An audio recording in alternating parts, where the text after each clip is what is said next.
In the name of the Father, and of the Son, and of the Holy Spirit. Amen. We learn through television and newspaper how many Christians are persecuted today.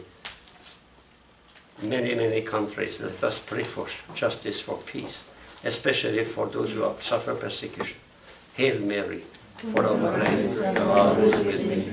Blessed art thou among women, and blessed is the fruit of thy womb, Jesus.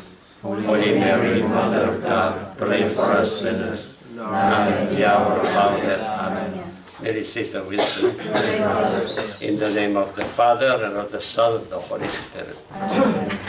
So this morning we will study, we will reflect on the ethics of development. That means the moral responsibility, moral duty of nations, a more developed nation, to help to sustain the development of those who are starting, especially in the economy, industry, agriculture, etc. When you look at the situation in the world, there is three categories of people. Those who are excessively rich.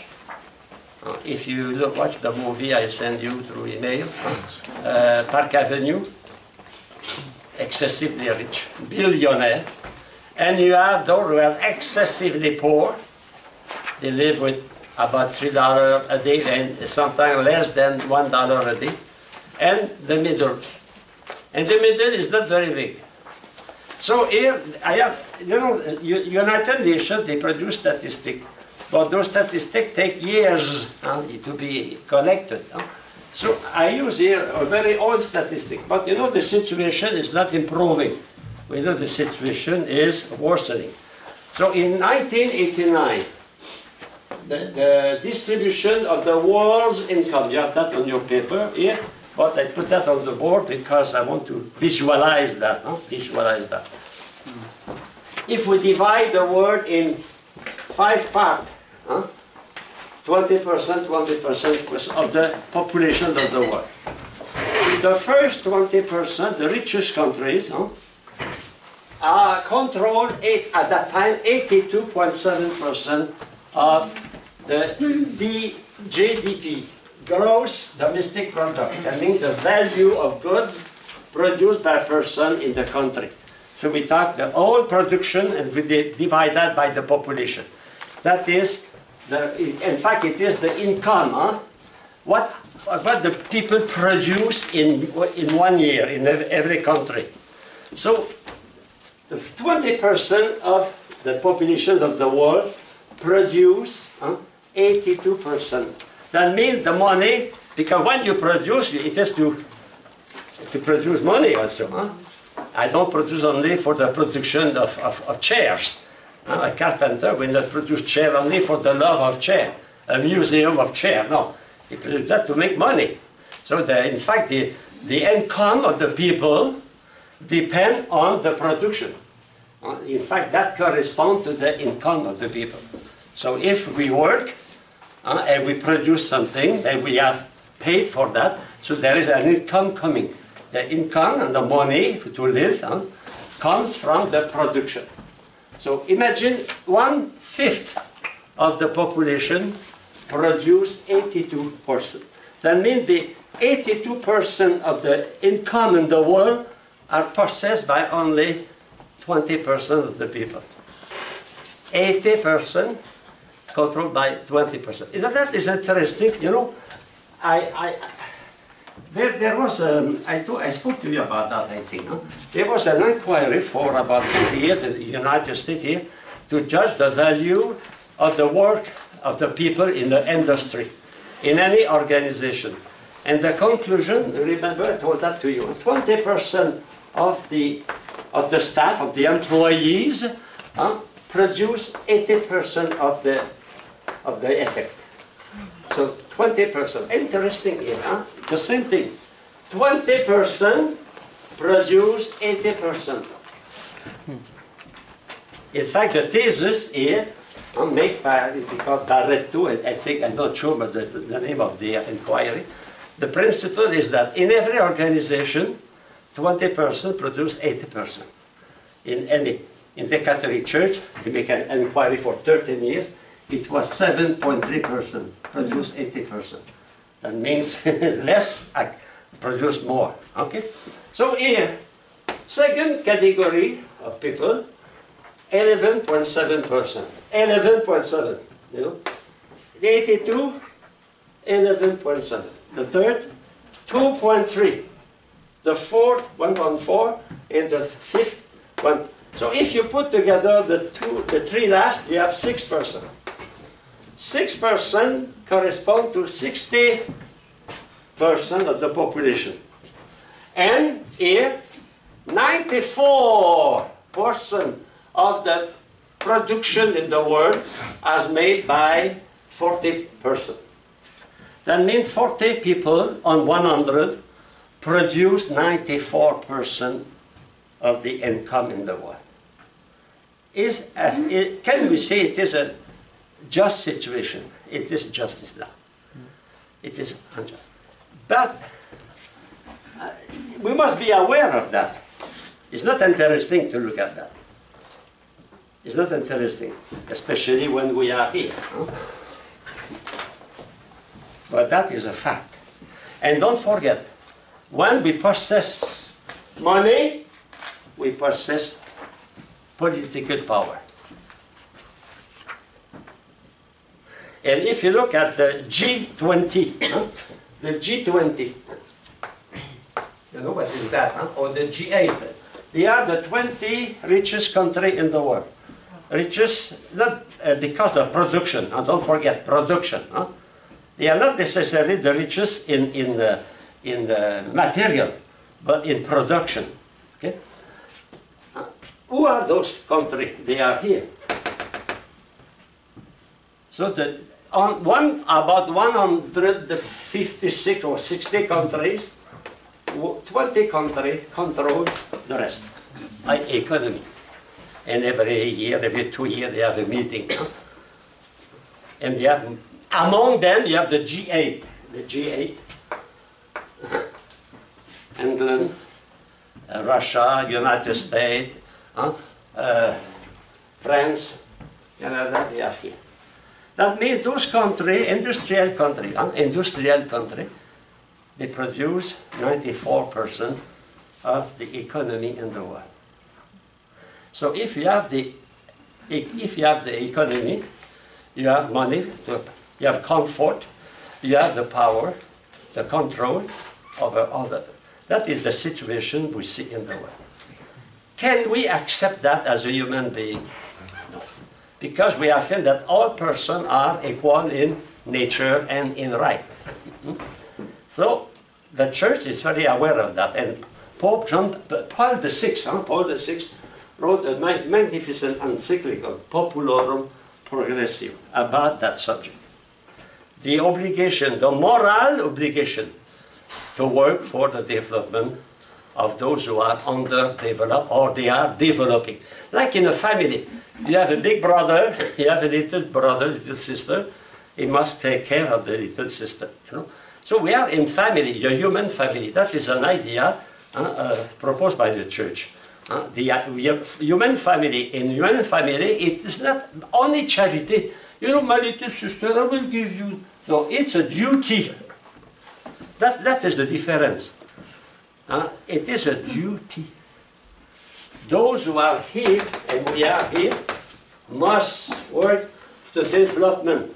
But if we are consequent, if we work for the development, they should attain 60%, at least 50%. But if they attain 50%, we are losing 44%, no? That means we have to share. And that is the problem. Because by human nature, we want to keep greed, selfishness, you know. When I say capitalism, is essentially selfish, no? Because it is essentially centered. Even communism, it is centered not on the people. Of course, theoretically, it's for the people. But in fact, in every country, it's for the Communist Party. That is appareil. And the best proof of that, I spoke about that, when the USSR disappeared, the day after you have billionaire in Russia. Billionaire in a communist country. That means, you know, we are the same. On one side, on the other side, we have the same nature. We are searching for money, searching for power, searching for pleasure, etc. We are not different. We are the same. So, you know, the consequences are very serious, because if you accept, you must change, we must change our way of living. But what is surprising, I live in those countries, in Cameroon, we can live with little. And we can be joyful. Go in the subway in New York this morning. Smile to someone.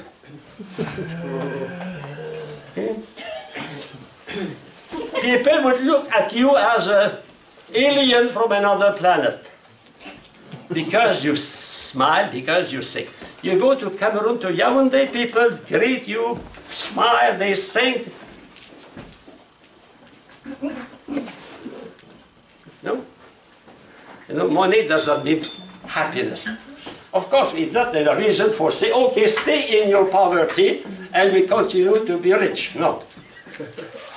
But we must know that money, power, all that is not necessarily a cause of happiness. But we have to share. So that is the message this morning. The obligation, ethics, ethics. I mean moral duty to help people to improve, to develop. And Paul VI, in his encyclical, he speaks about the development of all men, but all the whole men, the WHOLE, complete. That means we have to develop the whole body. So education, health, you know, security, etc. All those parts. And if you look to other statistics, but they have the same thing. They show you that the repartition of income, of money, of richness, of wealth. I think it's interesting. If you go to page Rich Poor, page 04, the health gap. The richest you are, the easiest is for you to buy medication, to go to the hospital, you know, and to pay. I give you only an example to make you reflect. When in Cameroon, because I lived there 20 years, when a child is sick, he has fever. Well, you go to not to the hospital, to the nurse dispensary, and they say, okay, give Tylenol to your child. When the father goes to the pharmacy in Yaoundé to buy Tylenol, it is more expensive to buy Tylenol in Cameroon than in Paris. Wow. Because it is the same product. The company has no heart. They don't say, we have a special price for American, they will pay a lot, a special price for African or Vietnamese, no. When they sell a product, they sell the same price. And more than that, you have to pay the custom, because the government takes a tax on that. You have to pay the transportation. You have to pay the benefit of the man who owns the pharmacy. Finally, it is more expensive for him to buy medication for a child. But his salary is $1,000 a year. He has 6 children. He has to send them to school. Well, even public school, they have to pay something. So, you know, even if they pay $50 a year for private school, primary school in Cameroon, $50 for 6 children, that means a lot. 30% of the income, and they have to feed them. You know, we don't realize that those people, they have need, but the benefit of the tiny land, where is going? In the pocket of the big company, here. So that means all those people here, they use the product produced here, and the benefit go here. Another example, cocoa. You like chocolate? I like that. It's not a reason to give me that, don't give me that, the doctor does not want. Okay, cocoa is produced by farmers, and people, they work very hard. I saw them, because in our property we have cocoa tree. And according to the statistic, they receive on $1 of bar, chocolate bar, $1, they receive 3 cents. The producer receives 3 cents in $1. Where is going the 97 cents? Are they going to those people? No, they are going here. Nestle. I'll give you an example. Nestle, you know, a Swiss company. They produce milk in can. And they try to convince women, young girls in Cameroon, to buy that milk, because that milk is better than the old milk to feed their children. And that is expensive. But Nestle does not give that by charity. He wants to make money. And the same for cigarette. Marlboro. You go in the bush, you see little store, a big sign, the sign we saw here 50 years ago, the same sign are there, the cowboy with the cigarette, the same cowboy who died by lung cancer, is there, and they sell cigarette one by one. They want to make money. That is the reality. Can we accept that situation, you know? So what is the goal of that class? Is not to change the world immediately, but to make you aware of the necessity of working for justice. And in the world, always almost, I will say, almost the unique voice to defend the poor is the Catholic Church. In the Cameroon, where I was, never a Protestant, never a Muslim, never an animist criticized the government about corruption. Only the Catholic Church, only the bishops, only the priests. And 12 priests were killed while I was there, and 1 bishop and many sisters. Because they knew something, some injustice, and they were suppressed. That is the reality. We must be proud of that. Who defend the poor farmer in Brazil against the big company who want to destroy their forest? Catholic Church. Sisters are killed. American sisters were killed. No? American Jesuits were killed. Spanish Jesuits were killed because they defend the poor. That's not in the time of Saint Francis Xavier, it is today. So it is to make you aware of the mission. You have to awake the conscience of the people, especially in the rich country, because we think everybody is like us. We think that everybody has a refrigerator. In reality, maybe 10% of the population in the world possess a refrigerator. At first, many don't have electricity. So the refrigerator, you know, in the Bible, when Jesus, the father of the prodigal son, when he came back, he said, we prepare a banquet. He did not say, go to the refrigerator to find the meat. He said, take the fat calf and kill him. So the refrigerator is on 4 legs, or the refrigerator is on 2 legs. When you go to a family, they want to give you a chicken, they don't go to the refrigerator. They say to the boy, run after the chicken there, and give that to the missionary. We will be aware of that. So, you know, I wish that every young American, Catholic American, has the opportunity to work abroad. So if you have the opportunity to go to Nicaragua, Honduras, South America, Cameroon, Africa, don't miss the occasion.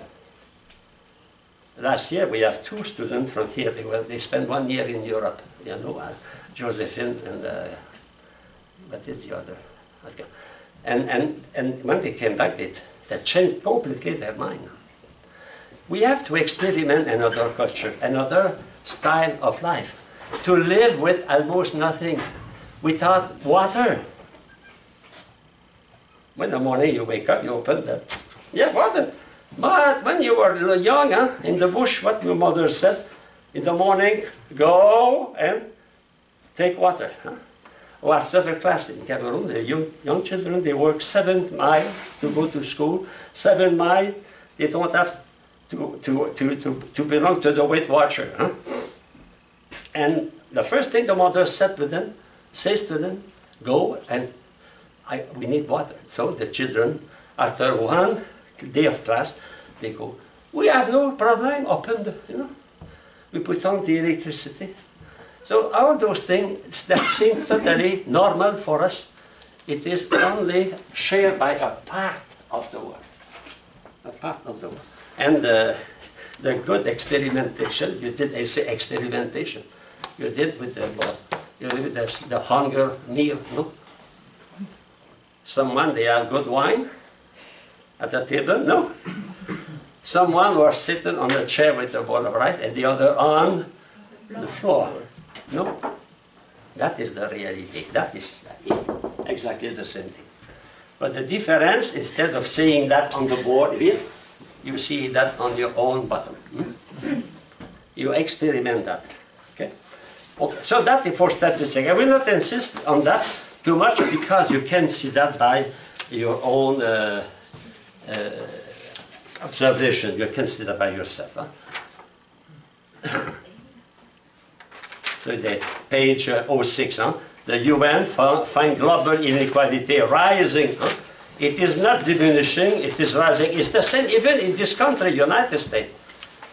Since 20 years, all the economists say that the rich are richer and the poor are becoming poorer. And the middle class is shrinking. You know, that even here, in the richest country of the world, that happens. When you go to the seaport, you see huge ship belonging to one person. That ship worth millions of dollars, one person. And they can feed with that thousands and thousands of homeless. And these homeless live in the same city where is the ship. Okay, so to express the teacher of the church, I will use the compendium, and you have that in your document. Compendium number 446. 446. I give you the text. You have the text. Okay. So the international cooperation for development. So cooperation to guarantee the right to development. We cannot develop without cooperation between those people here and 60% of the board and the rest, 40%. The solution to the problem of development requires cooperation among individual political communities. Political communities. They need through government with state and state. Political communities condition one another, and we can affirm that each one will succeed in its development by contributing to the development of others. In fact, it is better if we want to, if we want to be logical. Of course, we have a lot of money here. But if we want to trade, we should be able to trade with people who can buy. And to be able to buy, we must have money, product. So I give you an example. It's not because it's my country, but that is a fact. The Canadian government decided to erase the debt of Cameroon in regard of Canada because they say they will not be able to pay anyway. Imagine what happened when the colonization stopped. Every country wanted to have an army to defend the country. Before they were defended by the colonial country, by France, Germany, or Italy, or Great Britain. Now, everyone, Cameroon wants to have his army. Nigeria, army. Chad is army. But when you have an army, you must buy tanks, guns, planes, ship. And that is very, very expensive. But you know, those young people, beginning, they say, hey, we must be a nation, we must defend, prepare the war against my brother on the other side of the border, you know.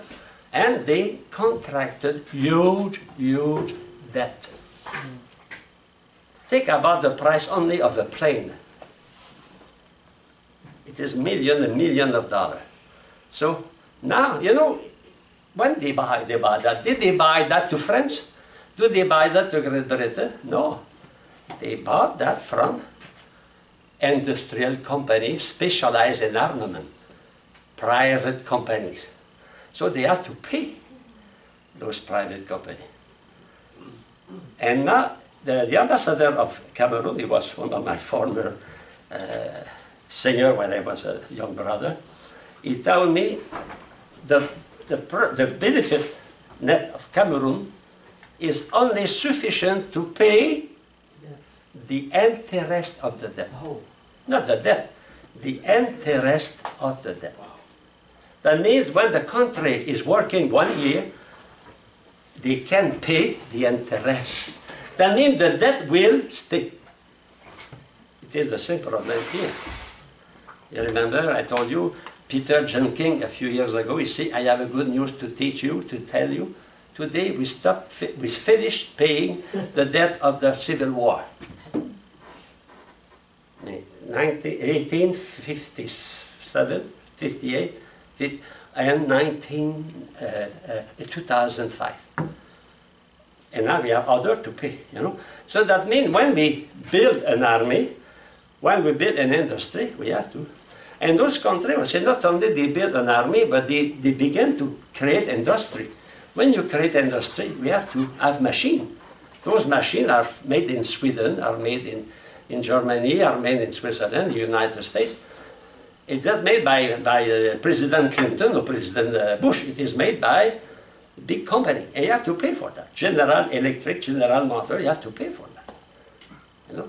So that is, I think we should be aware of that. So because the debt was so huge, and they will be dependent, the South government say, okay, we help you to, we say, no more debt, finish. Now we begin a new something, you know. So that is, it is exactly what the Church and the Pope ask when they speak about the foreign debt.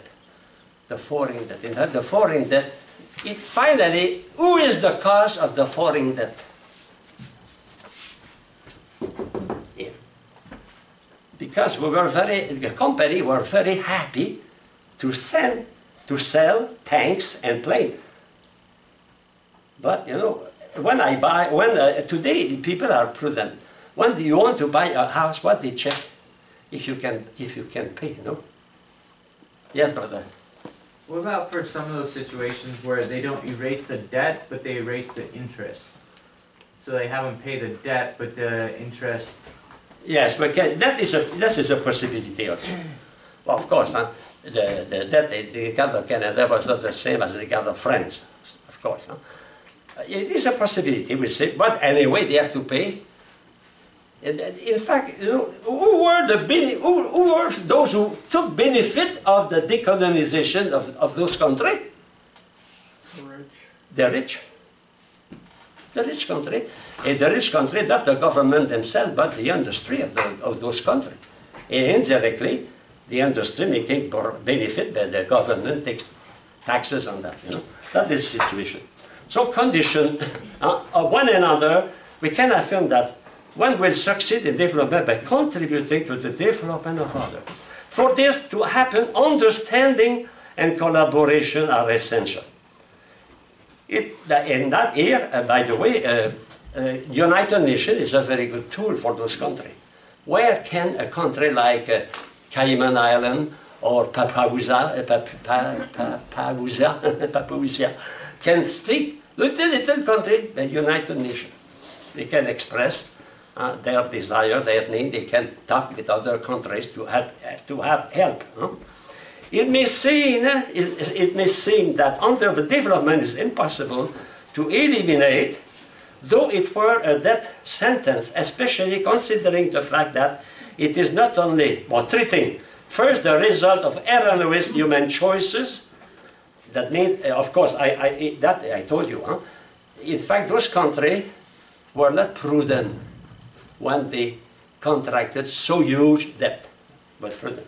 You know, Jesus says in the Gospel, when you want to buy something or to build a house, you sit down and you see if I have the means to do that. Okay. Secondly, the consequence of economic, financial, and social mechanism. Here, when we speak about that, we speak about the law of market, the law of free market. And one of the most greatest injustice in the world, it is that it is the rich country, they fix the product of the poor country. For example, the coffee and cocoa, the price of cocoa and coffee are fixed in London. It is there, they fixed. It's not the Brazil itself. It was the same for oil. But what happened for oil? The country who process oil, they put together, they meet together and they create OPEP. To say, we have to fix our price. We should do the same for coffee. We should do the same for cocoa and for other products. You know, cotton, for example. Why? Because normally it should be the one who produces that try to fix the price, and not the other who is only the intermediary between the producer and the consumer. In fact, the big benefit is there. The big benefit is not in production. The big benefit it is the trade market. And that's what is said the Pope here at the church. And structure of sin. That means the structure of sin, they favor the development of the richer and the impoverishment of those who are already poor.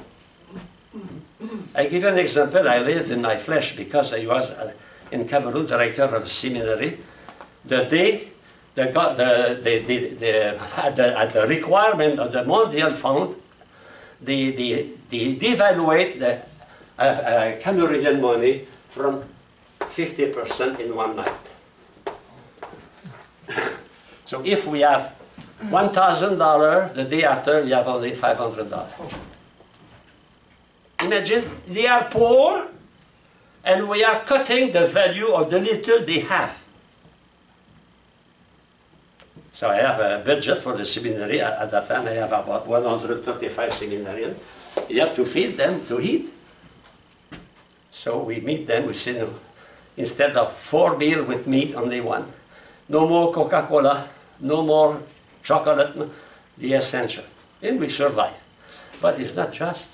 Imagine the poor women, because they don't trust banks, they put their money in their mattress in the house for 30 years, 40 years, and suddenly, by a decree of not the African government, by European government, they say, we devaluate half of your money. So those women, they lost the half of what they worked for their old days, because they have no insurance for their old days. And the parish priest in our mission, he was a Swiss Benedictine. He died a few weeks ago. That priest was very astute. He learned by the Swiss embassy that there will be a devaluation. The Swiss embassy said to Father Urs Egli, his name, he said, you know, there is a possibility of devaluation. So what he did, he went in the bush everywhere. He knows the people, he was there for 40 years. He said, you know, to the women, poor women, say, give me your money, I will give you Swiss franc. So, a woman, for example, she has the value of $1,000 in Cameroonian money. She received the value in Swiss franc. And in fact, what happened? The devaluation took place, and those women were richer than before. But the other who did not do that, they were poorer. For me, it was the worst injustice I saw in my life. to cut the value. Imagine you have a bank account. In your bank account, you have maybe $5,000. Because in other countries, they impose your government, and not tomorrow you go to the bank and you say, I have only $2,500. That is the reality, unjust reality, and that was commanded by the rich country. By the rich country. The monetary fund, international monetary fund is run by United States, Canada, France, Germany, the G8. That is a good example of against development. Totally, and the consequence of that was very bad because those countries were developing. But after that, everything was excessively expensive. The cost of life was triple. Because everything, they have less money. And because they have less money, it was more expensive to buy product from outside. For example, we used to eat cheese, but after that, no more cheese. Because it's too expensive, you know. Even for us. So it was good for our... You know, I give you that as an example of the situation. You know, many Catholics are not aware of that situation. But I want to make you aware of that situation. We cannot be atheists to see, to know that our brothers who work very hard, 7, 6 in the morning, they are in the field of 2, 3, with the baby on the bar, and the woman is working in the field. They work very hard, much harder than we work, much harder. And they have only 6% of the production of the world, the money. So when you live that is the reason why I wish you will go and work for 1 year, 2 years with the Jesuits. The Jesuits are a very good organization for that. And you have the Peace Corps, for example. When you come back, you are not the same. Because you know, you touch with your life the injustice. It is not only on the paper, on the board here. It is in your flesh. You share with the people the social injustice. So we cannot stay alive. I continue. This difficulty must nonetheless be met with strong and resolute determination, because development is not only an aspiration but a right. For the church, the development is not an act of charity, it is a duty. And those who are here, they have the right, a right to ask here, to help them to grow, to develop. It is a question of justice, not charity. We say charity. No, justice. It's a duty. A duty. That, like every right, implies a duty, a collaboration in the development of the whole person, and every human being is in fact a duty to all toward all. That is the teaching of Paul VI and the Church now, and Gaudium et Spes, Vatican II. It is a duty. It's not only charity, oh, I give you. No. It is a duty for the rich to help the poor. We have a good example of that, Francis in Rome. Rome is a big city. You have a lot of homeless. So what they do, the Pope asked to build showers and washing machine for them, and after that a barber. And you know what he did recently? Poor guy, he cannot afford to visit the Vatican museum. So he gave them a pass, and the Vatican museum was closed except for those poor people. So the homeless visited them, and not only that, they had the exclusive visitation of the 16th chapel. And we have that on the internet. You see all those homeless in the 16th chapel. And that is put into practice. Well, those who are here, they must take care of those who are there. That is a concrete example at the level of person, but we should do the same at the level of nation. You know, the United Nations, they took a resolution we call Philip resolution. I don't know why Philip, maybe because the Mr. who proposed that, Mr. Philip. It is that imagine, every rich nation, those who are here, give 1% of their benefit, of their gross product, 1%. And you know only 2 or 3 countries in the world do that. 1%. It is not 10% like the tithe. 1%. That is, you know, I am a little bit interested by that because my first thesis for doctorate was on ethics of development. 1%. And they don't have that. Okay? And now it is a duty. Okay. Now I continue. As magisterium sees it, the right to development is based on the following principle. 6 things. 6 reasons. The first is the unity of the origin and share. We are the same race, same people, same family, first. Secondly, a shared destiny of human family. We are all destined to the same end, eternal life. Okay? The third, equality between every person. Equality, every person. Every community. Based on human dignity.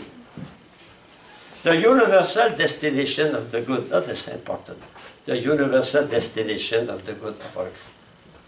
That we have not exclusive honor of the good of the earth. The good are means to serve people. The notion, fifth, the notion of development in its entirety. That means we develop the whole person. You know, when we speak about development, it's not only about economic development. It is also about moral development, about education, about health. You know, so many times we judge only about money. But the development of the country is not only about money. It is about education. It is about health. Health, okay? Security. And centrality of the human person. And finally, solidarity. Here you have 6 foundations of the obligation of working to help. You know what we are saying about development for other people is the same principle within your parish, within your village, within your city, the same thing. The same principle. So that class is important not only at the international level, but it's important even at the local level. The same principle are used for international country, but are used also in your community, in your religious community, in your village, in your family. Next page, 447. So the access to international market. If we want to develop those countries, we must allow them to participate in the international market. And not only to be aside and only someone control. You know, the situation, by analogy, is the same as when in a little town, you have little store, and suddenly you have Target or you have Walmart, and they install a big store. And that Walmart or Target, they control all the economy. What happened to little store? They close. They close, you know. So that is the same. The big market, or here, they control them.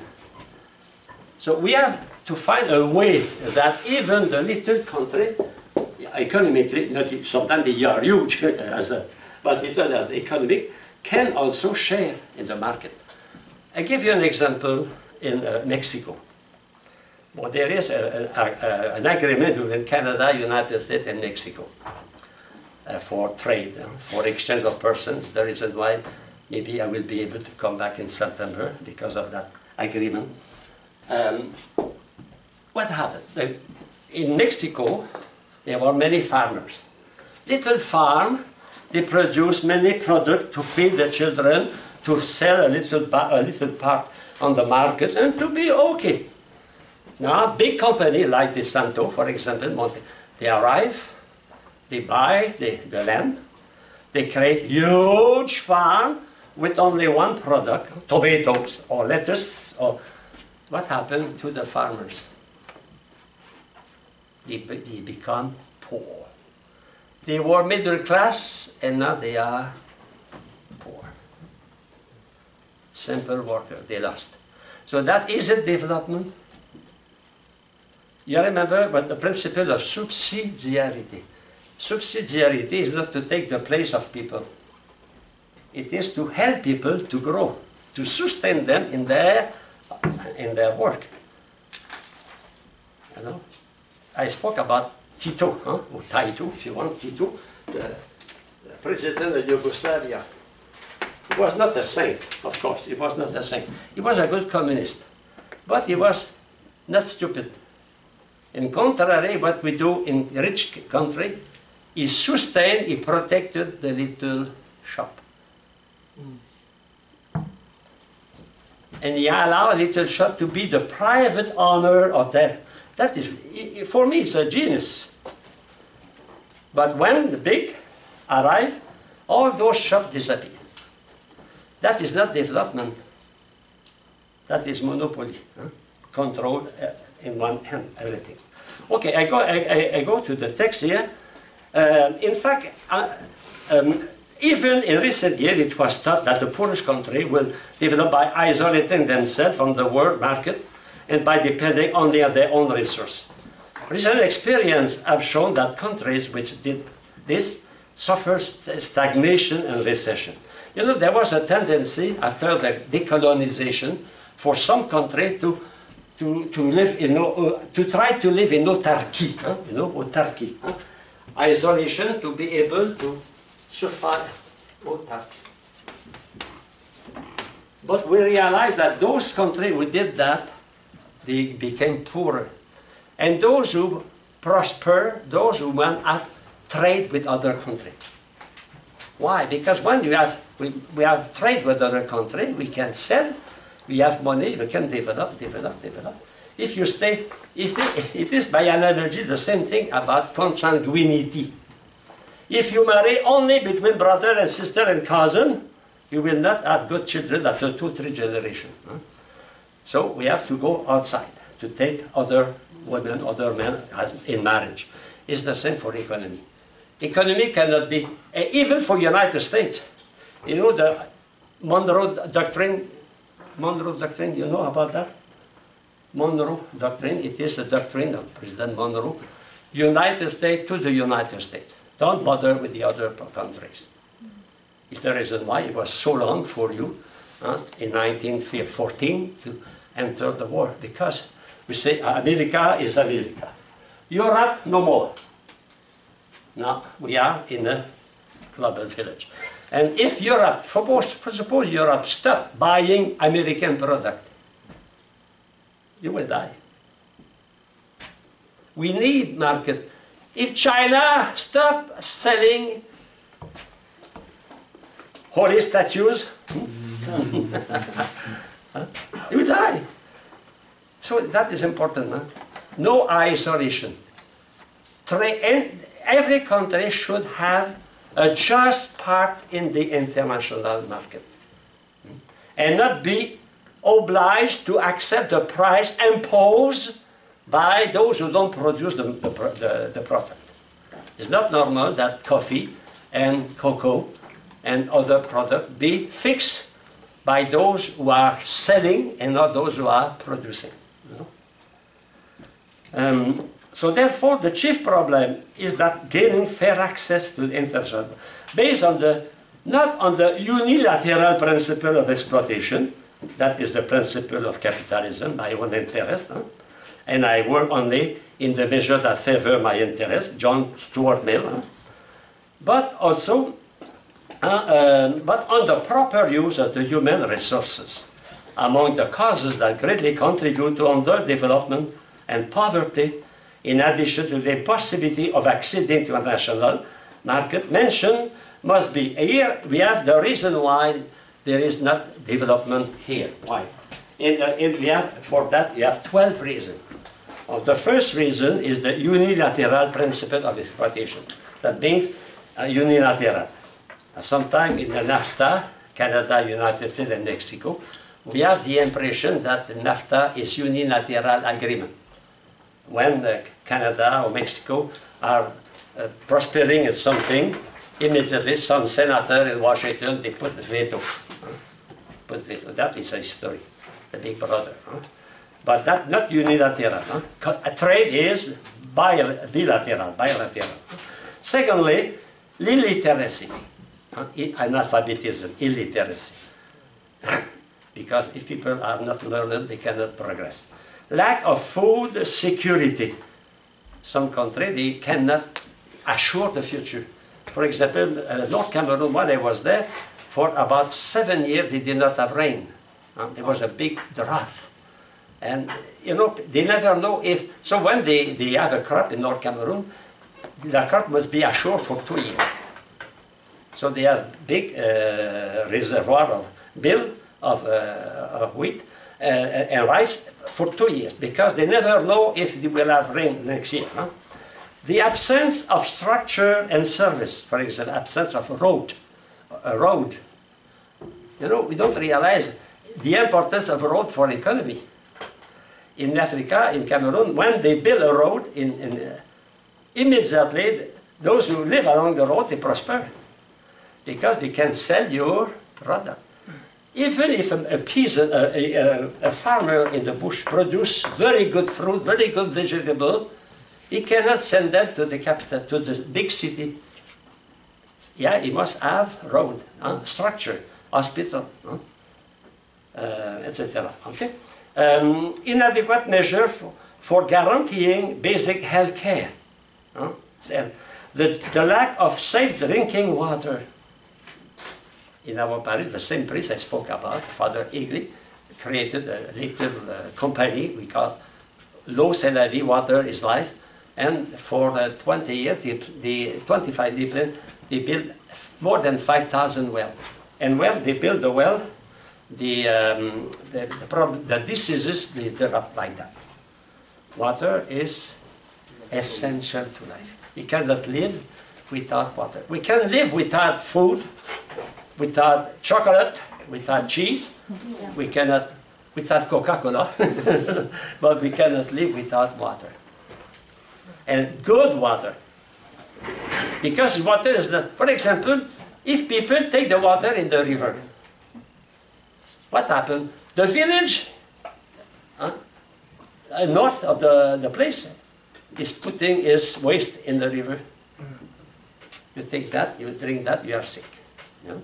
So the importance of water. Water is, you know, water in probably in 50 years, in 100 years, will be more expensive than oil. And we will fight for water. Even now, California, big drought in California, huge. Water is precious, you know. Yes, brother. You know, you recognize that the owner of the resources of water here in Connecticut is now owned by Chinese. By? Chinese companies. I learned that from... Yes, I learned that. You are my teacher. from Bob Simon, he just told that to us last semester. He said, well, now the Chinese is controlling the water resources here in Connecticut. But you know, they are everywhere, even in the Vatican. Oh. Yes, because many things are made in China. Water is precious. And in a few years, instead of building all pipeline for oil, we build pipeline for water. And it is dangerous for my country because we process about half of the soft water in the world. If you look at the map of Canada, it's only lake and river and lake. When you look at blue everywhere. And we don't want, they wanted the United States, they wanted to take some river and send that to the United States, we did no. You have to take care of the water. Water is precious, precious, precious, precious. In 3 generations, 4 generations, it will be a very big problem for water everywhere. You know, you can, if you have a golf court, you need water. But the cows, animals need water. So when we have no water, like in California, you have to control. Water is precious. Okay, continue. Sanitation, sewer sanitation. Here, it's natural, we don't think about that. But if you are in the country, you have to dig a hole, 5, 6, 7 feet deep, you know. Okay. Contamination, corruption, instability of institution. How many revolutions, coup d'etat happen in those countries in development? The lack of liberty. If you speak about the government, you are put into jail or you disappear. Possibilities for economic initiative. You cannot create something new without being controlled by someone superior. I give you an example. The same priest, Father Horst, he wanted to give work to the young people. Young boy, they are inclined to go to big city. In big city, they have no employment. What happened? They become delinquent. So, you know, in the forest, equatorial forest, there are plants very rich in medicinal qualities. So he make an agreement with German company, pharmaceutical German company. They said, we need that kind of plant, of leaves. So he asked the boy, okay, create your garden, look at that, find that in the forest, and he sent that to Germany. But what happened? When some people at the government, they knew that, they say, hey, you have to pass through me. Corruption. That killed the project. Killed the project because they want to have money. And corruption is the plague of the developing country. The plague. There is 2 causes. The greed here and the greed here. Greed is everywhere, even in Vatican. Greed is everywhere. The 12 apostles, there was one. Judas. There was another one, Matthew, but he changed. He converted. Because Matthew worked for greed. He was a collector, tax collector. He was greed. Greed, here we call that corruption. Corruption. We say in Cameroon, mouiller la barbe, to wet the beard. When the policeman stop you to control your paper, oh father, you know, wet the beard. Mouiller la barbe, that means a backchish. Corruption exists. And that is probably the most important obstacle to progress in the developing country is corruption.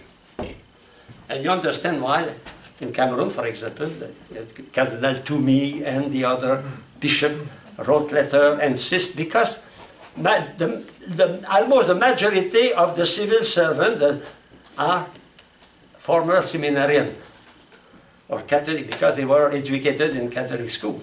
And now they have the power. And they say, you are to change. Corruption. If there is corruption, you cannot progress. And corruption can be changed only here.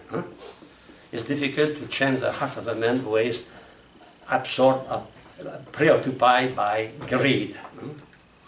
Justice. Corruption, instability of institution, lack of liberty, possibility for economic, and finally,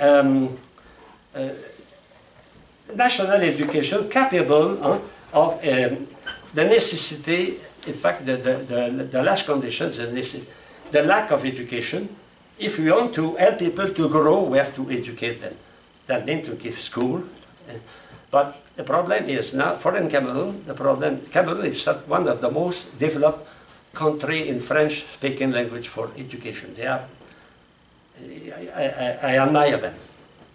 They can write an essay, 5 pages without book. They are wonderful. They speak French very well, they write very well.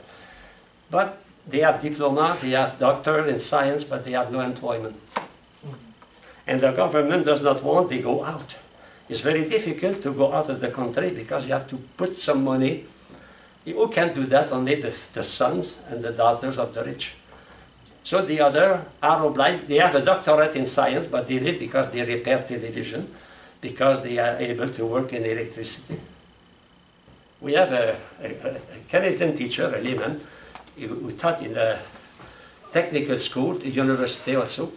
He gave classes about concrete things, how to repair a TV.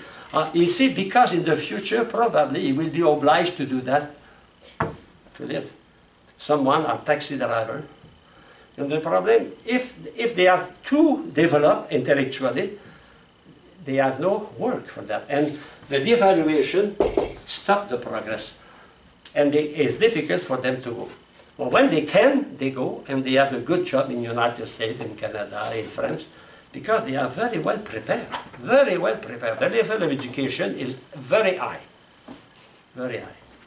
But it's not the case in every country. But in the case of Cameroon, I can see it is. I compare my student in Cameroon with my student in Canada. I will say they are better there. Oh, wow. Because first they work. And they are prepared for that, when you say, my future is attached to my education, you work for that. If your father has money, if they are rich, we don't practice. We go on Miami Beach, instead of studying, we have fun. We see that on television. Thousands of students, instead, during the break, they go, and they do other things also. But when you are poor and you want to attain a job, you work. Many times our best student, when I started 4 years in Canada, in college, when I came back from Africa, the best was the non-Canadian.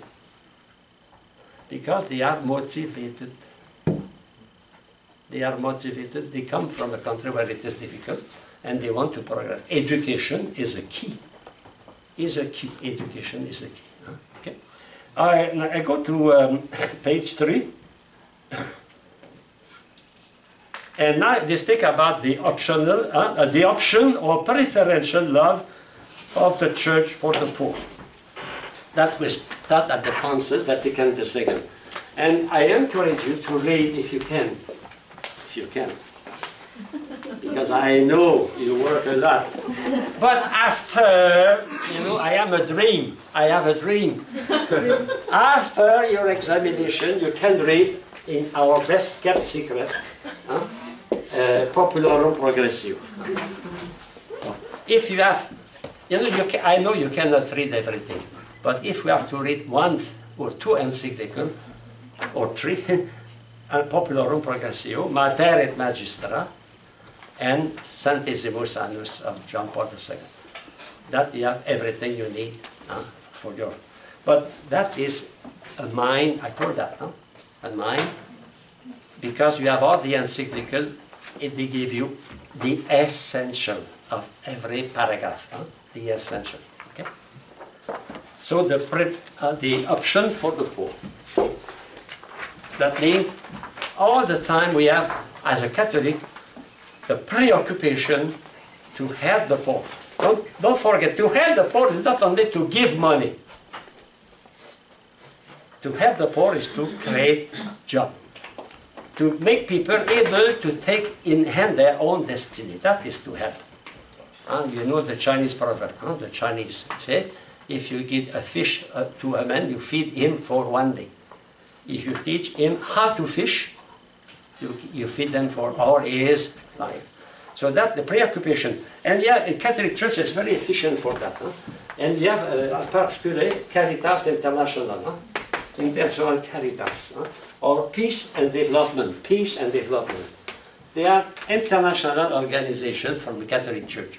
And if you have to help them, if you have some money, or somebody want to you, hey, Father, I want to help the church, okay, give to Caritas, International Caritas, or to Peace and Development. be sure your money will go exactly what it is. You know, I wonder, how is it possible that a program for charity, like Mondial Vision, World Vision, can have half an hour of television every week? You know how it costs 1 hour of television? That means the money you give to those organizations, a large part goes to publicity. They give job to Americans, they don't give job to those who need job. You know? So if you have to help work with Catholic organizations, with sure organizations, huh? And if the best is to give directly to a missionary or to a person who has a project, you are sure the money will go to the project. Okay? We cannot, the ocean is made with little drops. We cannot change the world. We can change a part of the world. Maybe we can do something. You know? In the village where I live, and the diseases disappear because they created well with the participation of the population. Well, I already spoke about the international debt. Now we have a text of Benedict XVI, Caritas et Veritate. It was written to celebrate the 40th anniversary, I think, or 50th anniversary of Populorum Progressio. So it is a text, it's not very long. You have that. You know, if you don't have the money to buy those texts, or you cannot bring that to Vietnam or to any place, all that is on internet free. all the encyclicals, they are there, and you can copy them. You can copy and paste and use that for your own. You know, that here is coming from the Vatican side. They have no copyright on that. They want people use them, use those texts.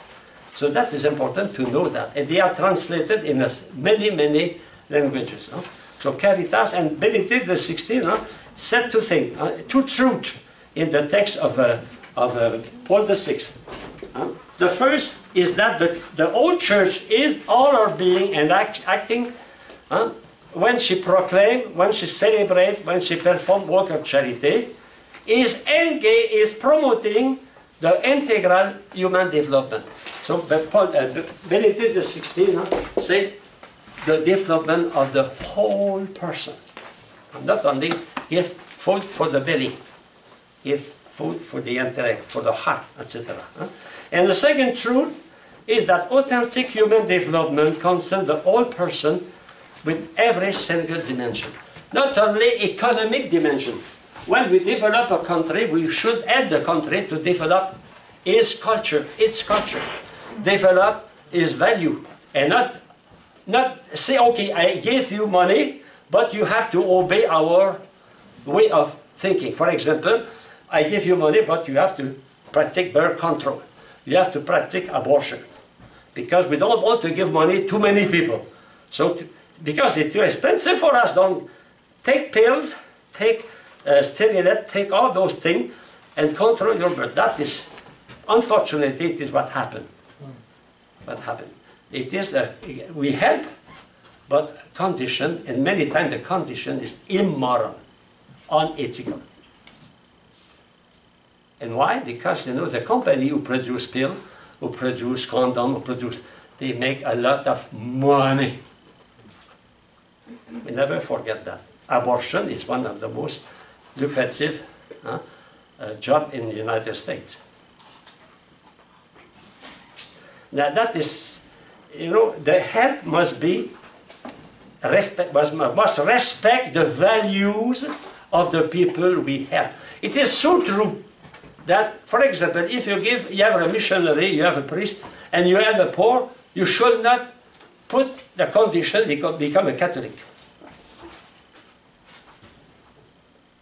You must respect the human person in all his life. He is a Buddhist, he is a Muslim, there is an earthquake, Caritas International help them. our charity is not only for Catholic. Our charity is for, it is in the Old Testament, no? When God has learned to the Jews not to help only the Jews, to help and to love others also. Yes, brother. There's the ISIS took over one of the cities, and then they called the priest. They were in his church, and they asked him how to turn on the generator. So he told them how the steps to go through and turn on the generator and everything. So now they took over his parish. So, I mean, that's like even... Yeah. You know, our charity, that is the teaching of the Vatican II, no? Our charity is not only for Christian, for Catholic. And our charity must not be conditioned. Why? Because it is not only charity, it is strict justice. When we give for the poor, for help people, we don't practice only charity, we practice justice with love. Justice with love. That means the development of people must be made in a respectful way. We have to satisfy his material need, but we have to respect his culture, his language, his tradition, and not destroy. We have to respect his values. So, for example, if a country, children are the first value of people, we are not to say, okay, we have you but control, instead of having 6 children, you have only 2 children. Otherwise, we don't help you. Those who defend at the last meeting in Cairo, when there was an international meeting about the population of the world, the majority of the countries favor birth control, favor all those things. But